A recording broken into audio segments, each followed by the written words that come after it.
नवीन घडामोडी पाहण्यासाठी आपल्या बारामती झटका या यूट्यूब चॅनलला सबस्क्राईब करा व बेल आयकॉन दाबा, म्हणजे ताज्या घडामोडी आपणापर्यंत पोहोचतील। फलटण पासून 5 किलोमीटर अंतरावर महादेवनगर परिसरात बारामती डेपोची बारामतीहून कोल्हापूरला जाणारी MH14 BT 4971 या क्रमांकाची एसटी बस रस्त्यावरून धावत असतानाच या एसटीने अचानक पेट घ्यायला सुरुवात झाली।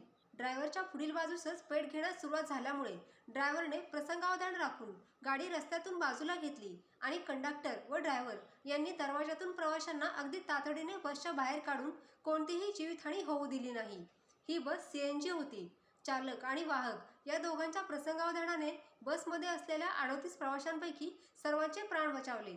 त्यामुळे बस चालक डाडर, चालक क्रमांक 31534 आणि वाहक मोहन चव्हाण, वाहक क्रमांक 4517 बारामती डेपो यांचे बसमधील प्रवासी आणि आजूबाजूच्या परिसरातून जमा झालेल्या नागरिकांनी याबद्दल विशेष कौतुक केले आहे। राजेंद्र बोंद्रे, सातारा न्यूज। आता आपण आहोत बारामती फलटण रस्त्यावर। बारामती डेपोच्या फलटणला चालू रस्त्यावरची गाडी चालू असताना प्रचंड एकदम आग घेतली।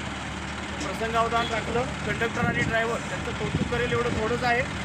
त्यांनी प्रसंगावधान राखून कंडक्टर, वाहक आणि ड्रायव्हर चालक आहेत ते डाडर म्हणून त्यांना थोडं संशयास्पद आल्याबरोबर त्यांनी रस्त्याच्या बाजूला गाडी उभी केली। तर आपल्याला दिसतंय आणि बरोबर गाडी बाजूला उभं करून सर्वसाधारणपणे 35 ते 38 प्रवासी याच्यामध्ये होते। त्यांना प्रचंड अति तातडीने खाली येऊन सर्व प्रवाशांचे खूप प्राण वाचवलेले आहेत।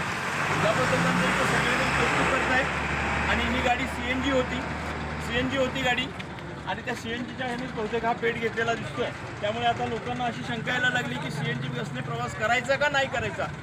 प्रसंगावधान राखलं। सर्वच कंडक्टर, ड्रायव्हर तत्पर असतात असे नाही, पण हे दोन कर्मचारी स्वतःचा जीव धोक्यात घालून त्यांनी ST बसमध्ये असणारे 35 ते 38 प्रवाशांना सुखरूप बाहेर काढलं।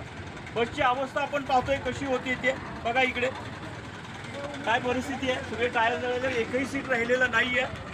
अतिशय विचित्र परिस्थिती झालेली आहे। फलटणवरून ही गाडी, बारामतीवरून ही गाडी कोल्हापूरला निघाली होती। कोल्हापूरवरून आता परत येणार होती, पण आता प्रश्न असा झाला आहे की कोल्हापूरपर्यंत जर अशा लांब पट्ट्याच्या गाड्या जर अशा धावत असतील तर प्रवाशांनी कसा विश्वास ठेवायचा। इथे सगळे आता त्याचे कर्मचारी आलेले आहेत, फलटण बस डेपोचे सगळेजण आलेले आहेत। आता गाडी क्रेनला उचलून घेण्याचा प्रयत्न चालू आहे। नमस्कार, मी राजेंद्र बोंद्रे, सातारा न्यूज।